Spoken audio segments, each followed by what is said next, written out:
श्री स्वामी समर्थ. तुमचं माझ्या नवीन एका व्हिडिओमध्ये मी खूप खूप खूप स्वागत करते. त्यानंतर तुम्ही जर चॅनलवरती नवीन असाल तर चॅनलला सबस्क्राईब करा. सोबतच व्हिडिओ आवडल्यास लाईक करा आणि कमेंटमध्ये श्री स्वामी समर्थ लिहायला अजिबात विसरू नका. तर मी तुम्हाला आजच्या व्हिडिओमध्ये श्री स्वामी समर्थांचे 7 दिवसाचे चारित्र्य सारामृताचे पारायण, सोबतच त्याची मांडणी, नियम व सर्व काही एकदम स्पष्टपणे सांगणार आहे. जर तुम्ही पहिल्यांदा पारायण करत असाल तर तुमच्यासाठी हा व्हिडिओ खूप हेल्पफुल ठरेल. त्यासाठी हा व्हिडिओ लास्टपर्यंत बघायला अजिबात विसरू नका. चला तर मग आपण व्हिडिओला सुरुवात करूया. सर्वात आधी तर आपल्याला पाट्याची मांडणी करायची आहे. त्यानंतर त्याच्या साईडला आपल्याला बॉर्डरमध्ये छोटी का होईना पाट्याच्या भोवती रांगोळी काढून घ्यायची आहे.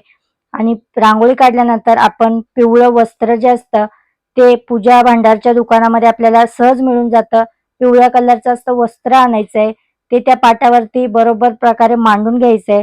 त्यानंतर पाटावर वस्त्र टाकल्यावर सर्वात प्रथम आपल्याला जे करायचंय ते तुम्ही आता इथून पुढे ध्यानपूर्वक हा व्हिडिओ बघा. सर्वात आधी तर आपल्याला इथे दिव्याची पूजा करून घ्यायची आहे, कारण कुठलंही कार्य करताना दिवा प्रज्वलित करूनच कार्य करावं. तर इथे आपण दिवा ठेवूया. दिव्याला आपण हळदी, कुंकू, अक्षदा वाहून घ्यायचे, एक फूल अर्पण करायचंय आणि त्यानंतर आपल्याला हा दिवा लावून द्यायचा आहे.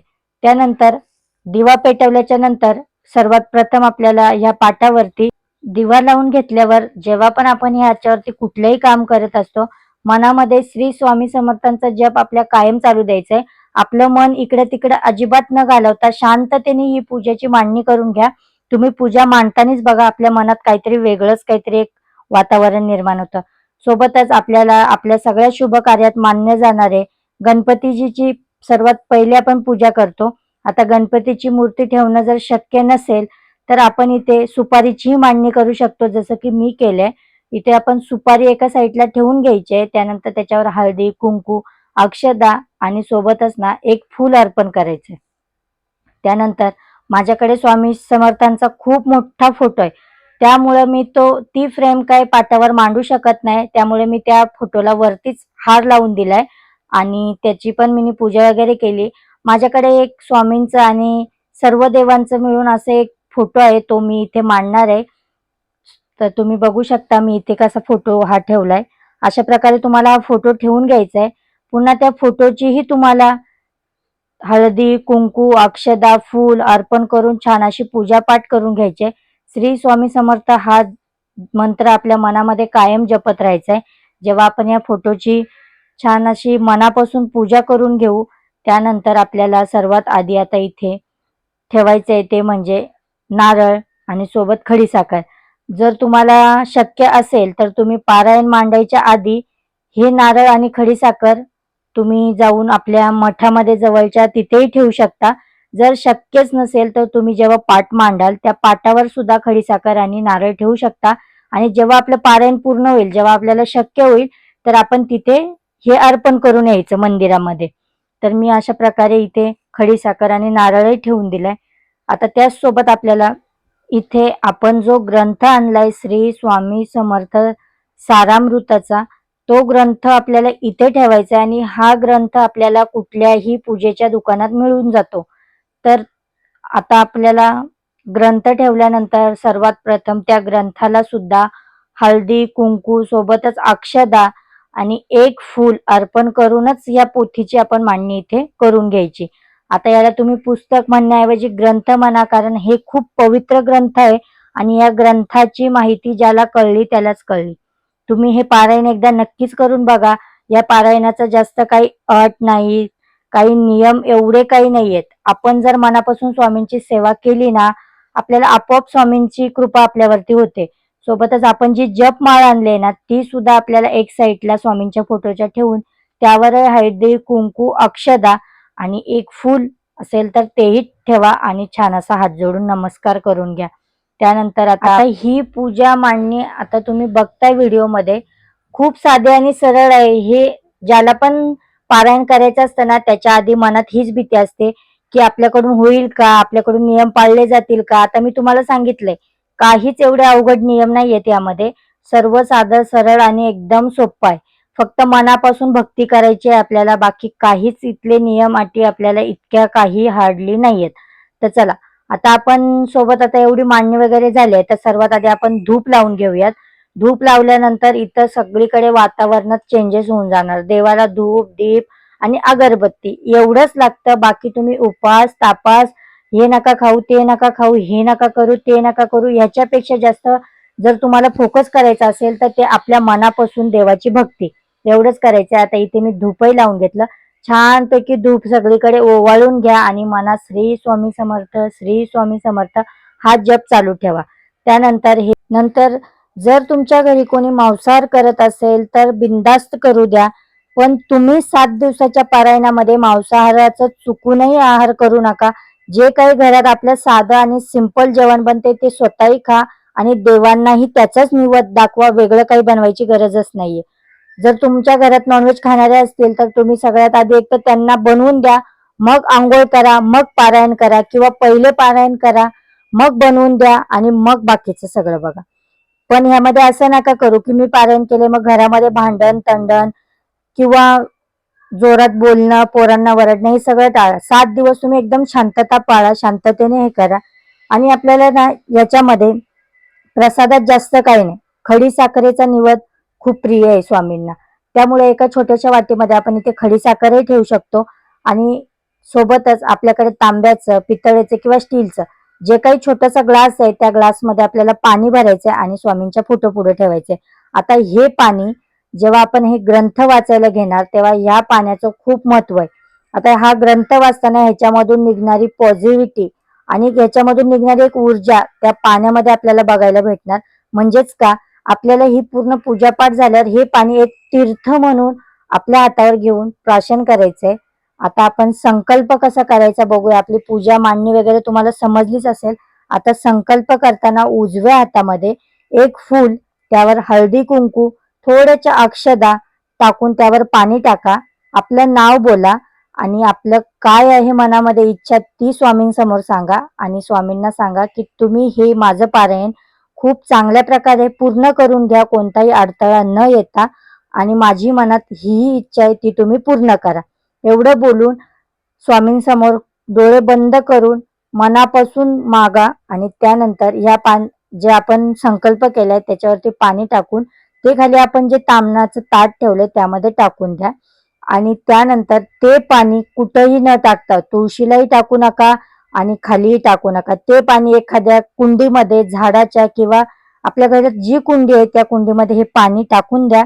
आणि त्यानंतर आता आपण संकल्प झाल्यानंतर सुरुवात करणार आहे ते म्हणजे स्वामी चरित्र सारामृताच्या ग्रंथाला. आता ह्या ग्रंथाचे 7 दिवसाच्या पारायणामध्ये आपल्याला 1 दिवसात 3 अध्याय कंप्लीट करायचे. म्हणजे असे 3-3 अध्याय करून 7 दिवसात आपल्याला 21 दिवसाचं अध्याय आणि 7 दिवसाचं पारायण कंप्लीट करायचंय. कोणतीही भीती मनात न बाळगता, थोडंसं अवघड आहे, संस्कृत आहे, पण शांततेने आणि खडखडीत आवाजात छानपैकी आपल्याला जो ग्रंथ आहे तो खूप मनापासून वाचायचा आहे. आणि हा ग्रंथ वाचताना इकडे तिकडे मन अजिबात भटकू द्यायचं नाही. खूपच शांततेने हा ग्रंथ तुम्ही वाचायला घ्या. श्री स्वामी चारित्र्य सारामृत अध्याय 1 ते 3 हे सांगते स्वामी समर्थांच्या दिव्य लीलाचे दर्शन घडवतात. हे अध्याय केवळ वाचल्याने आणि ऐकल्याने पुण्य मिळते, नकारात्मक दूर होते आणि कुटुंबात सुख समृद्धी, प्रवास व शुभ कार्यात अडथळे दूर होण्यास खूप मदत करते. अध्याय पहिल्यामध्ये अध्याय ग्रंथाची सुरुवात करतात, ज्यामध्ये श्री गुरु परंपरेला नमन आणि स्वामी समर्थांच्या अवतारांचे महत्व वर्णन केलेले आहे. हे वाचन मनाला एकाग्र करते. अध्याय 2 मध्ये श्री स्वामी समर्थांचा महिमा, स्वामींच्या अक्कलकोट मधील वास्तवाचे आणि त्यांच्या दिव्य शक्तीचे वर्णन यामध्ये आहे. भक्तांना सकारात्मक ऊर्जा देते. आणि अध्याय 3 मध्ये आपल्याला स्वामी भक्तांच्या हाकेला कसं धावून येतात याचे वर्णन यामध्ये. पारायणाचे फायदे, या अध्यायाचे नियमित वाचन केल्याने भीती, नैराश्य दूर होतात आणि जीवनात सकारात्मक बदल घडतात. हे अध्याय विशेषतः गुरुवार किंवा कोणत्याही संकष्टी चतुर्थी घराच्या सुख समृद्धीसाठी श्रद्धेने वाचतात.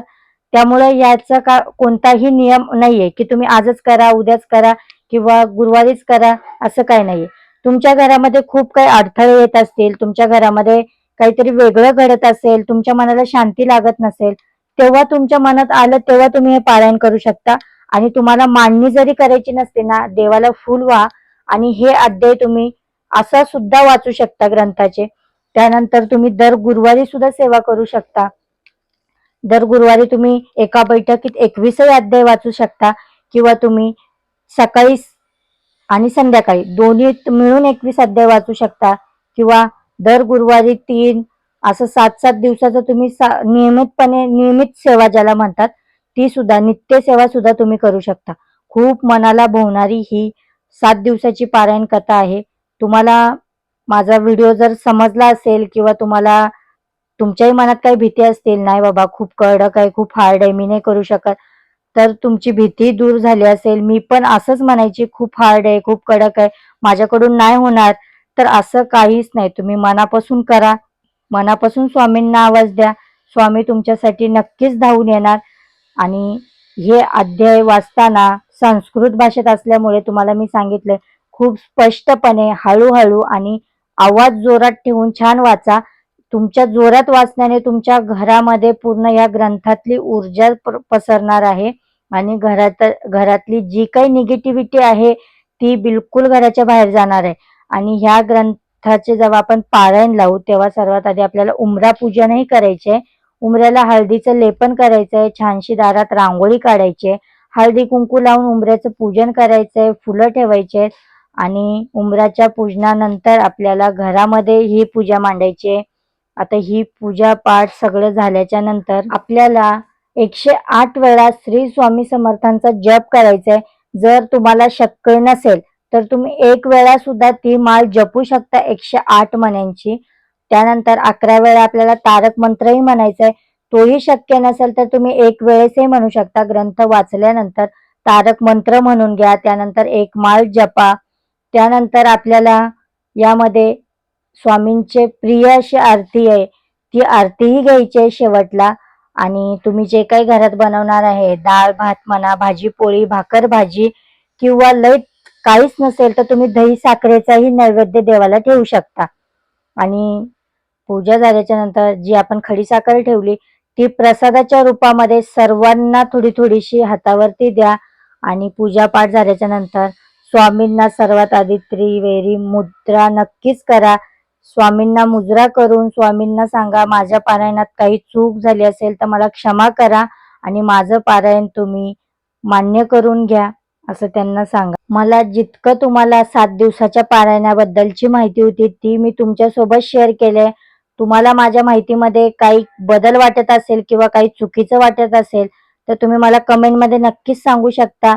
पण मी अशा प्रकारे पारायण केलंय आणि हे पारायण खूप सरळ सिंपल आहे. तुम्ही पण करा आणि त्यानंतर तुम्हाला हा व्हिडिओ खरंच काहीतरी मदतनीस ठरला असेल तर तुम्ही मला कमेंटमध्ये नक्कीच सांगा आणि माझ्या चॅनलला सबस्क्राईब करून खूप खूप सपोर्ट करा.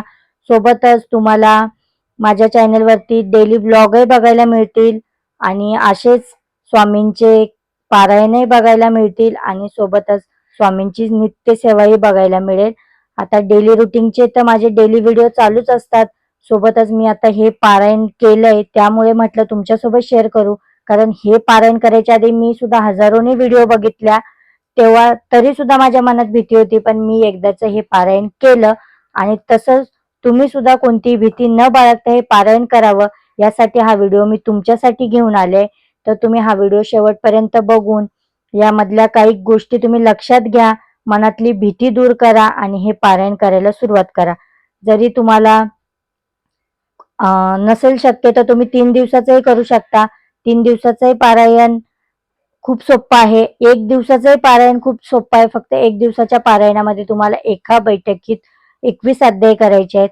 तर ते आपल्याला शक्य होतच नाही. घरात लहान मुलं आहेत, काम आहेत, फॅमिली आपण जॉईंट फॅमिलीमध्ये असेल तर कोणी आपल्याला आवाज देणार, कोणी इतका टाइम आपल्याला बसल्यावरती बोलणार, आवाज देणार. त्यापेक्षा आपलं हे 7 दिवसाचं पारायण 3 अध्याय वाचायला कमीत कमी एक 15 ते 20 मिनिटं. आणि जर कोणाला वाचायचं थोडंसं प्रॅक्टिस कमी असेल तर त्यांना एक अर्धा तास लागू शकतो, अर्धा पाऊण तास. पण मला तर 15 ते 20 मिनिटामध्ये हे मी वाचून घेतलं. आणि हे वाचत असताना ना मनामध्ये एक वेगळीच काहीतरी आपल्या चालू असतं की हे ग्रंथ खरंच, हे ग्रंथ इतकं पवित्र आहे ना, जरी याच्यात संस्कृत भाषा असली ना तरी सुद्धा आपल्या लक्षात सगळं येतं की स्वामी कसे आले होते, कसे प्रगट झाले होते, त्यांनी काय काय महिमा केला, त्यांनी काय काय कुठे कुठे कोणत्या कोणत्या शहरांमध्ये फिरून आले हे सगळं यामध्ये आहे. तुम्ही नक्कीच एकदा हा ग्रंथ वाचा आणि तुम्ही पारायण केल्यानंतर तुमच्यासोबत जर स्वामींचा कोणता अनुभव घडला असेल तर तो माझ्यासोबत नक्कीच शेअर करा. आणि माझ्यासोबतही काही स्वामी अनुभव आहेत तेही मी तुमच्यासोबत अशीच व्हिडिओद्वारे शेअर करत राहणार. तर तुम्ही चॅनलला पुन्हा एकदा सांगते सबस्क्राईब करून घ्या. तुम्हाला अशाच प्रकारचे व्हिडिओ जर बघायचे असतील तर तुम्ही मला कमेंटही करू शकता. मी त्यावर नक्कीच व्हिडिओ बनवण्याचा प्रयत्न करेल. आणि आता मी या व्हिडिओचा इथे मी शेवट करते. तुम्हाला पुन्हा एकदा मी श्री स्वामी समर्थ आणि स्वामी चरणी तुमच्या व तुमच्या कुटुंबाला शांतता, सुख, समृद्धी लाभो अशी प्रार्थना करते. चला तर मग भेटूया आपण नेक्स्ट व्हिडिओमध्ये. अशीच व्हिडिओ घेऊन पुन्हा पुन्हा आपण भेटू. Bye bye. श्री स्वामी समर्थ.